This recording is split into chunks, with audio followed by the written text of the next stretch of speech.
irlo analizando a medida que tengamos más información. Vamos a cambiar de tema.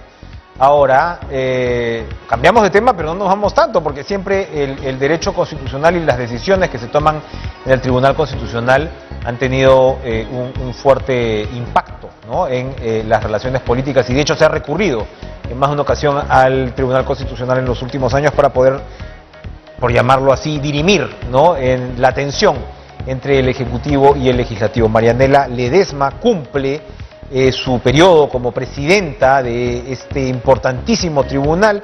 Ella va a ser relevada en enero por el señor Ferrero, Augusto Ferrero, y hay, para empezar, pues un balance, nos imaginamos, que poder compartir. ¿Cómo está, presidenta del Tribunal Constitucional, Marianela Ledesma? Buenas noches, gracias por estar con nosotros. Buenas noches, Enrique. Un saludo también a tus seguidores. Bueno, como ve, en la política no nos aburrimos, por ponerlo en un término positivo, pero sin duda con las decisiones del Tribunal Constitucional tampoco. Han sido muy importantes, han sido muy significativas. Ahora estamos a puertas, se supone, de lo que sería pues un proceso de relevo de los magistrados que ya han cumplido sus periodos, y queremos de todas maneras conocer su impresión de lo que ha sido este periodo pues de usted frente al tribunal. Bueno, empezar describiendo el contexto, un contexto bajo una pandemia y un contexto político muy preocupante. En 2 años hemos tenido 4 presidentes en nuestro país, y el Tribunal Constitucional ha tratado de mantener un liderazgo y una institucionalidad dentro de este proceso de elección de 4 presidentes de la República. ¿Qué es lo que hemos hecho en estos 2 años? Por lo menos hemos afirmado 3 líneas. Una línea de modernización. El Tribunal Constitucional es una institución digital. Todo nuestro trabajo lo hacemos de manera remota, ¿no?, utilizando, bueno, la digitalización de todos nuestros procesos, que lo hemos implementado a raíz de esta pandemia. Y también nos hemos trasladado a un local en San Isidro, que antes estaba ahí un poco cerrado, abandonado. Ahora le hemos incorporado con nuestros propios recursos, hemos implementado ello. Pero más allá de la modernidad, también hemos tratado de empoderar un tema de un tribunal inclusivo. Nuestras comunicaciones se han venido dando en quechua, por ahora. Tenemos que ser conscientes que somos una institución que tiene una cobertura nacional, y el 12% de la población en nuestro país habla quechua. Por lo tanto, tenemos un portal web, noticias en quechua, programas educativos en quechua, y esperemos que los nuevos magistrados que lleguen y vayan implementando a otras lenguas. Sobre todo, afirmando un mensaje, que el servicio público que dé el Estado tiene que darse en el idioma preponderante de la zona, como ya lo ha interpretado el Tribunal a la luz del artículo 48 de la Constitución. Y a todo ello, al tema inclusivo, también tenemos que señalar la política de transparencia que se ha impulsado en esta gestión, permitiendo que la ciudadanía pueda apreciar cómo son las deliberaciones en el Tribunal Constitucional en casos emblemáticos como el cierre del Congreso, la corrida y pelea de gallos, el tema del peaje, el tema de los tributos, porque al final la transparencia es la mejor opción que tenemos para que la ciudadanía pueda ejercer un control de la labor que hacen los magistrados. Importante, presidenta Ledesma. Cuénteme, de todas maneras, usted nos ha resumido muy bien, ¿no?, los criterios con los que abordó, y muy interesante el tema digital, que ojalá pues pueda de alguna manera también reproducirse a un nivel macro también en el Poder Judicial. Muy interesante el tema inclusivo. Pero, ¿qué nos puede decir ya como balance en términos de ciertas decisiones que tienen que ver precisamente con esta tensión que no parece agotarse entre Ejecutivo y Legislativo? Hay quienes señalan que el Tribunal Constitucional debió ser más determinante, más tajante a la hora de abordar los temas de cuestión de confianza, ¿no?, de lo que fue el cierre del Congreso. Por supuesto, yo sé que eso va más allá de su labor como presidente. Estoy hablando ya sencillamente de los votos y de los criterios para llegar a estas decisiones. Pero yo quería conocer su opinión, sobre todo ahora que, claro, sabemos que estamos en un momento en el cual lograr constitucionalidad o inconstitucionalidad de una norma va a ser muy difícil debido al lamentable fallecimiento del magistrado Carlos Ramos. Quería conocer un poco el fondo de lo que usted cree ha sido el razonamiento del tribunal con respecto a estas decisiones tan importantes. Bueno, a partir de tres ideas centrales, el Tribunal Constitucional es un órgano colegiado, compuesto en un momento por 7 magistrados, que tenemos diferentes miradas en la interpretación de la Constitución. Y ello nos ha llevado a que en algunos casos tomemos una posición de repente mayoritaria o por unanimidad. Y en algunos casos, pues, las decisiones no han podido ser de repente de llenar la expectativa que hubiera tenido la ciudadanía, ¿no? Como por ejemplo en el caso de la vacancia, me pareció que debió ser un buen momento para por lo menos darle un contenido a qué se puede interpretar la vacancia por incapacidad moral. Pero bueno, todavía no se ha acabado la labor, esperemos que no será este pleno o de repente futuros magistrados puedan darle ese contenido en relación al tema de la vacancia. Ahora, las tensiones tenemos que asumirlas, que es propio de una actividad política. El Estado está organizado y el poder por el cual se organiza es un poder que se reparte.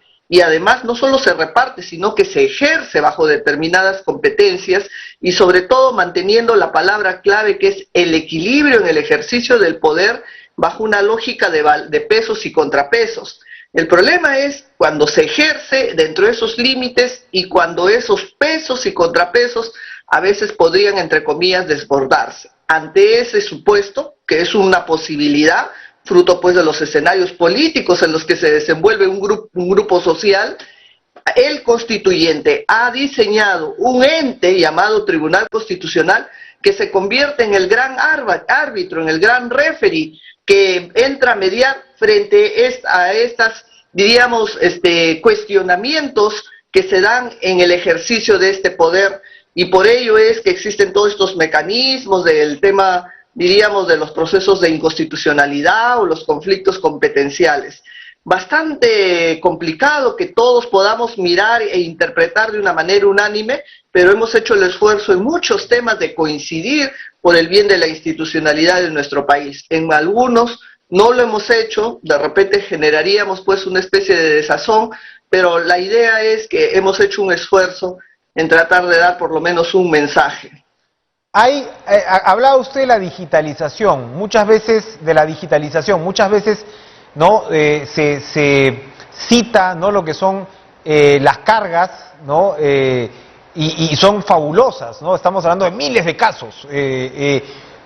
¿Cómo hemos avanzado con eso y qué queda por hacer? Me imagino que la digitalización precisamente ayuda también a aligerarla, a hacerlo, pero ¿cómo hacer de repente para que el Tribunal Constitucional vea pues lo realmente relevante, lo realmente importante y reducir esas cargas, que me imagino es parte de ese reto, ¿no? Efectivamente, la pregunta pasa por plantearnos qué Tribunal Constitucional queremos. ¿Queremos un tribunal de casos como el que tenemos, que todos los casos que le dicen no la judicatura ordinaria termina en el tribunal? ¿O queremos un tribunal que se convierta en un tribunal de precedentes, que solamente los casos relevantes donde el tribunal considere que va a fijar líneas jurisprudenciales o que va a reformular las que ya haya fijado, sencillamente esos casos lleguen al tribunal? Yo estoy en la óptica de esta última situación, porque nos permite ser un tribunal rector, un tribunal que realmente ejerce una labor pedagógica, y no lo como que tenemos ahora, que estamos atiborrados de casos que muchas veces son casos intrascendentes, que lamentablemente en nuestra Constitución dice que todo lo que se deniega termina en el tribunal, y muchas veces las denegatorias están bien hechas, ¿no? Pero lamentablemente terminan de repente tomando todo un tiempo y una preocupación por parte de los magistrados de temas que de repente no tienen la relevancia que otros temas sí lo deben tener. Por eso una reforma debería partir por trabajarse en un tribunal de precedentes y un tribunal que tenga un control constitucional previo, no lo que tenemos ahora, que se generan leyes o normas con rango legal y luego cuando uno controla la constitucionalidad de esas leyes, ya diríamos que es un poco tarde porque ya ha comenzado a generar efectos muchas veces o a veces nocivos, pero que tenemos que corregir de repente de manera un poco tardía por los plazos que tiene también el modelo legal, ¿no?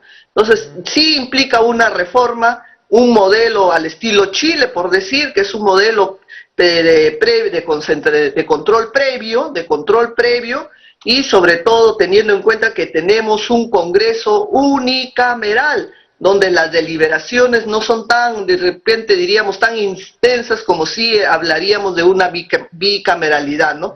Sí urge una reflexión de qué tribunal constitucional queremos, de un tribunal de precedentes, un tribunal que haga un control previo, un tribunal que afirme más las deliberaciones, aún más tratándose de un modelo unicameral en el que tenemos. Qué interesante lo que nos dice además, porque se supone que el Poder Judicial tiene toda una gama de salas constitucionales, ¿no?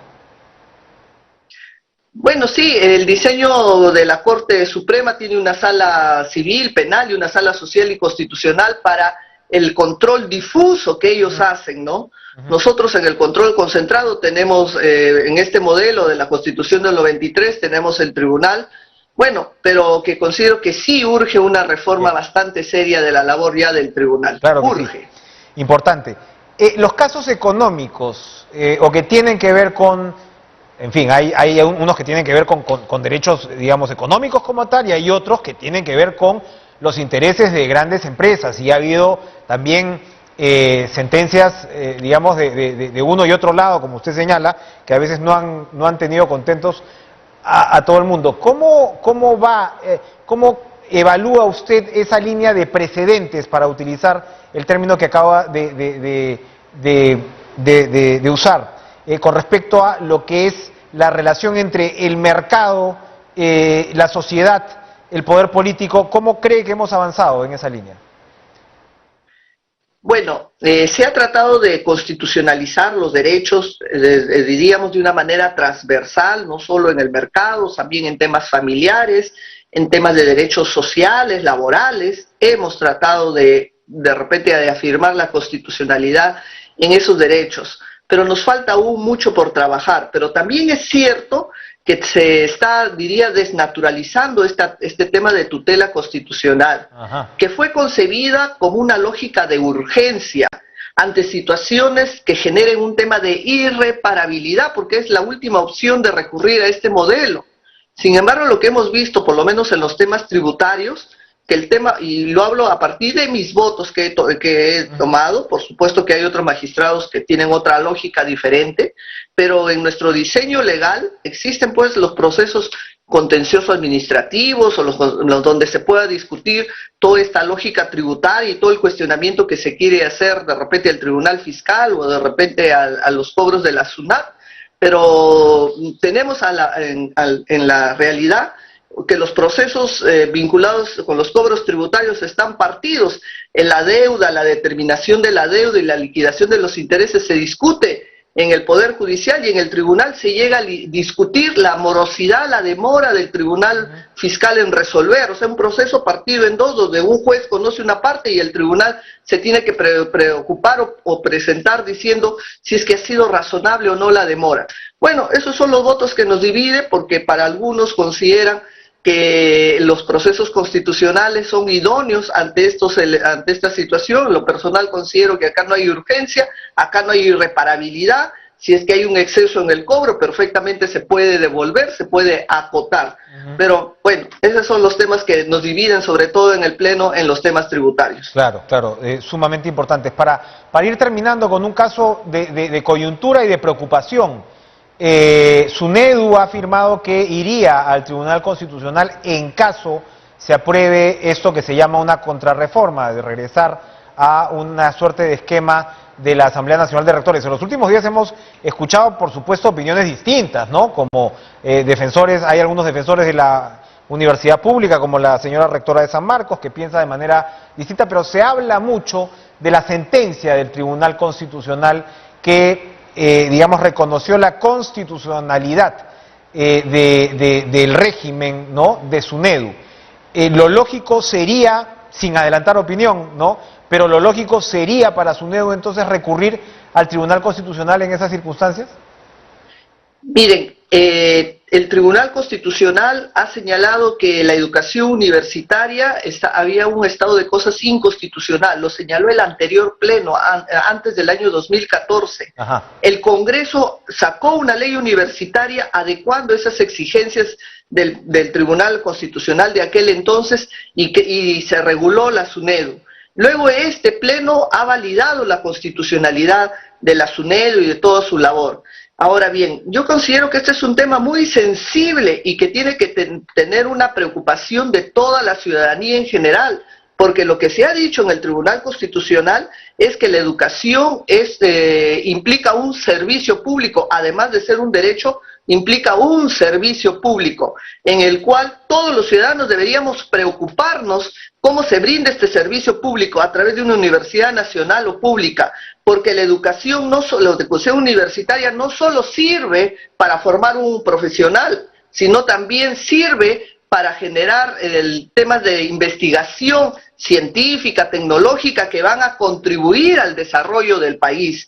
No puede concebirse la educación como una mera mercancía y dejar a las universidades porque esto sea un negocio de libertad de mercados y de un tema lucrativo. Tenemos que preocuparnos cómo se brinda ese servicio educativo y aspiramos a tener un servicio de calidad. He visto hace poco que hay universidades de reconocido prestigio que han levantado la voz para preocuparse en este tema de la calidad educativa. Y yo como ciudadano aspiro a que ese servicio que dan estas universidades sea para todos. Todos los ciudadanos deberíamos aspirar a tener un servicio de calidad. Y por eso es que se ha creado un órgano autónomo, que es la SUNEDU, para que trabaje precisamente en la calidad profesional. La calidad profesional, no solo y la educación, por supuesto, permite no solo una formación integral de una persona, sino permite que ese profesionalismo redunde luego en nosotros los ciudadanos cuando vamos a recibir el servicio profesional de estos jóvenes que se están formando y que también por lo menos contribuyan con ello, no solo con su talento, sino al crecimiento del país. Entonces todos tenemos que involucrarnos en qué educación universitaria queremos recibir. Es un tema de todos, es un tema del país, es un tema del futuro, es un tema que deberíamos concientizar todos los ciudadanos. La educación no puede seguir siendo una mercancía, eso es lo que tendría que decirle, y menos que las universidades asuman esto como un tema meramente lucrativo de negocio. Tema crucial, efectivamente. Muchas gracias, Marianela Ledesma, presidenta del Tribunal Constitucional, por compartir con nosotros este balance y estas importantes